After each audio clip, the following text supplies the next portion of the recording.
ही जी कविता आहे हिंदी कविता आहे. मणिमोहन मेहता म्हणून कवी आहे, त्यांची कविता आहे. आणि मायमावशी समूहाच्या पुष्कळ लोकांना माहिती आहे, कारण ही अनुवादासाठी आली होती एकदा.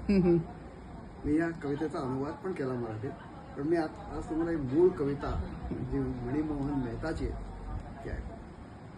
शीर्षक आहे बर्तन गिरने की आवाज है. बर्तन गिरने की आवाज है. Yes yes. उसके हाथों से छूटकर खूब गिरते हैं बर्तन. उसके हाथों से छूटकर खूब गिरते हैं बर्तन, कभी आंगन में तो कभी किचन में.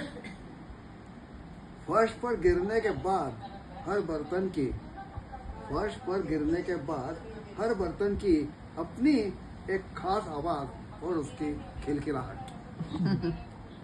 अपनी एक खास आवाज और उसकी खिलखिलाहट. शुरू में बड़ी झल्लाहट होती थी. शुरू में बड़ी झल्लाहट होती थी.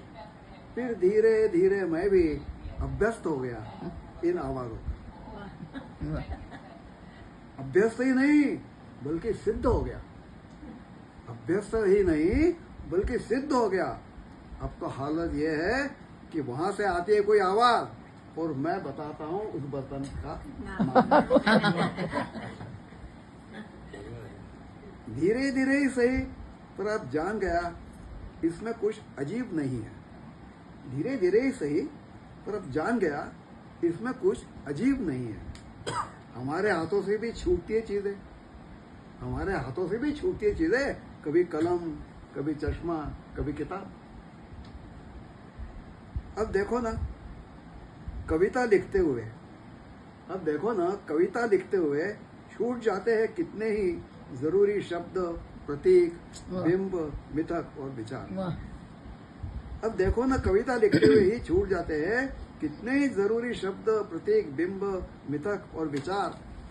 छूट जाता है कभी वक्त तो कभी अर्थ छूट जाता है.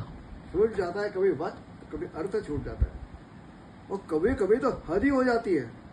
कभी कभी तो हद ही हो जाती है जब कविता लिखते हुए हाथों से फिसल जाती है पूरी की पूरी कविता.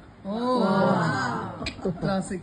कभी कभी तो हद ही हो जाती है जब कविता लिखते हुए हाथों से फिसल जाती है पूरी की पूरी कविता. जैसे एक दिन किचन में उसके हाथों से फिसल कर गिरा था. जैसे एक दिन किचन में उसके हाथों से फिसल कर गिरा था पानी से भरा हुआ मिट्टी का घड़ा. बहुत सुंदर.